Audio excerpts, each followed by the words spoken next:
my name is Louise Fazackerley and my job is I'm a writer.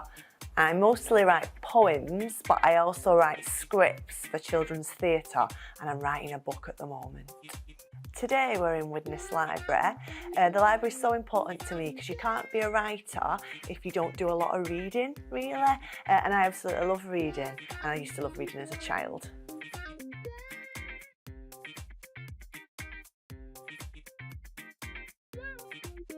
The best thing about my job is getting to work with other sorts of creative people because I write, but I also work with like dance artists and musicians and visual artists, and that's really fun for me.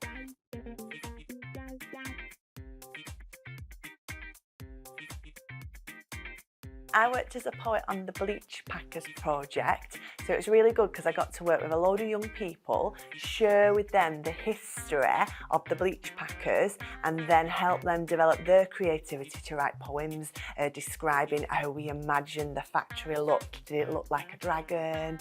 Did it look like did the sun look like a bottle top? So I quite enjoyed working with them on that.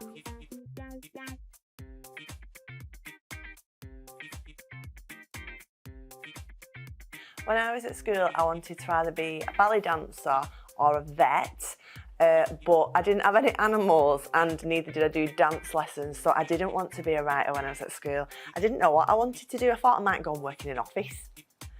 I decided that writing was for me when I was a grown-up, really. I had two tiny children and suddenly I needed to be creative. I wanted to share my thoughts and feelings with the world.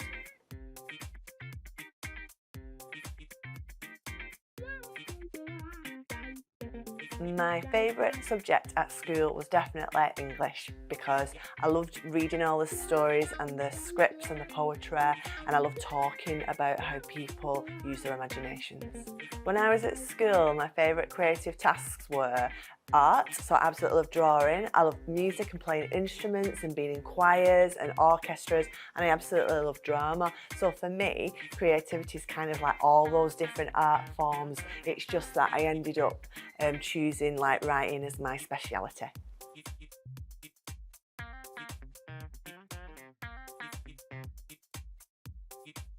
When I left school, I went to college and did English because I loved it, and I did performing arts, so I got to do dance and drama and music, and I did philosophy because that's like thinking about the world. And then when I left college, I went to university and did theatre studies and creative writing, so I wanted to pick a creative subject because it made me happy.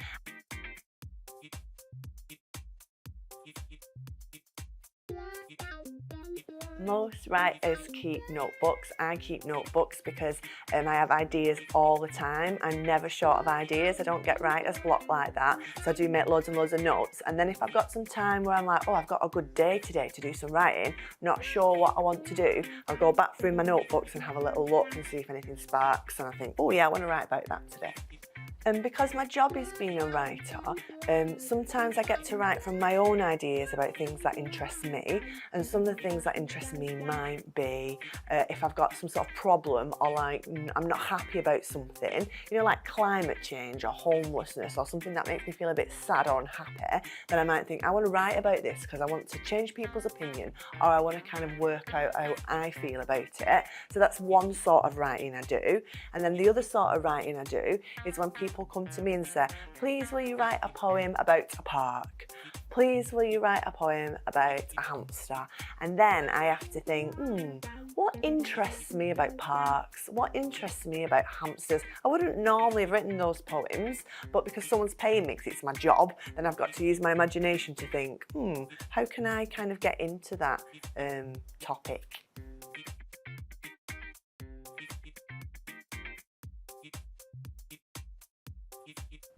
My approach to writing a new poem is usually I'll do a little brain map, you know, where I put the thing in the middle, and I'll do lots of arrows coming off and lots of different ideas of the things that I might like to write about.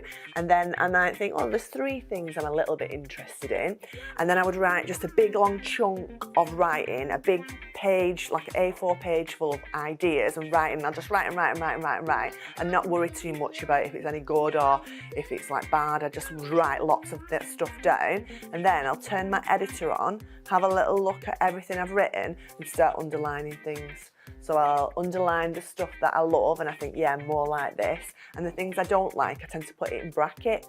I don't cross it out because even though I don't like it now, when I come back to it, I might change my mind. I just put it in brackets to say, leave that for now. I don't think that's as good. And then when I start to actually write the poem or to write the script, then I might come back to my initial ideas to say, oh, actually, yeah, there's a place for that. So my process involves kind of like creative splurge, get all the ideas out, the good ideas, the bad ideas, the in-between ideas, and then turn your editor on and decide which bits you want to keep and what bits you want to get rid of.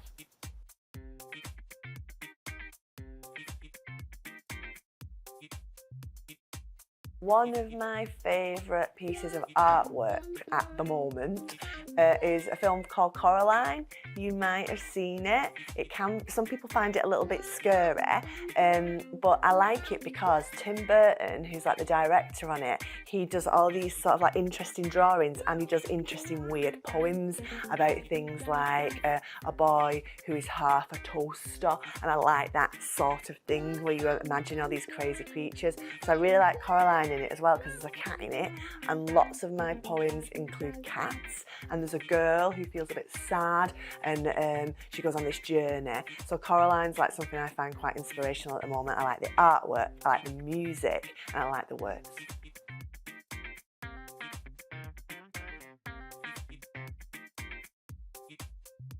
I'm quite inspired by Picasso. I don't know if you've heard of him or looked at his stuff.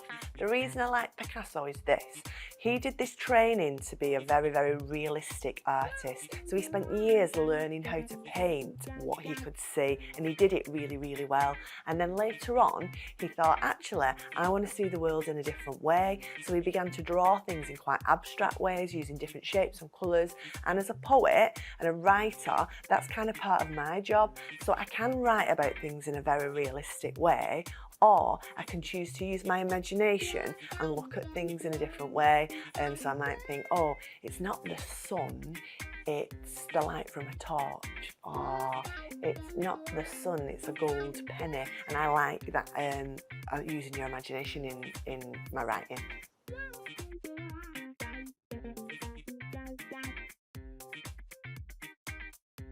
If I could collaborate with anyone, there's a dance artist called Pina Bausch.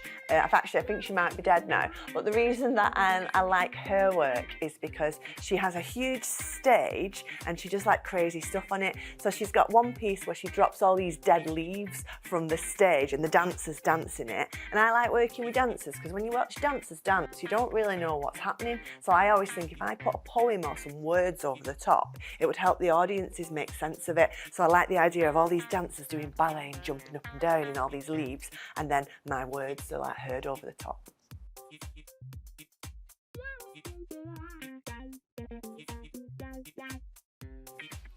It's really hard to say what is my favourite piece because I don't really have favourites. I don't even think that really exists.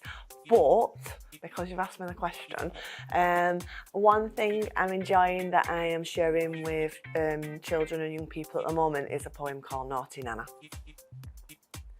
Naughty Nana.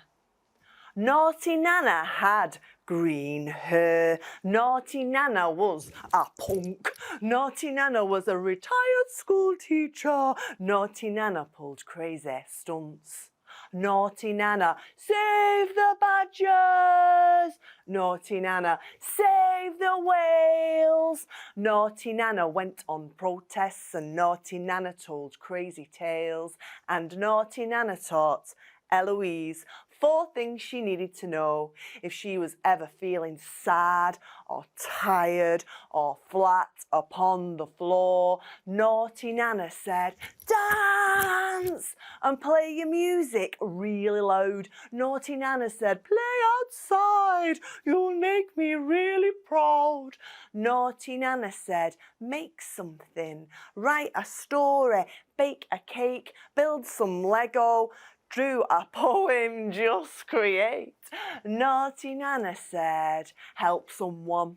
Someone who needs your help. A naughty Nana said, if you want something doing, Eloise, you might as well do it yourself. You might as well do it yourself.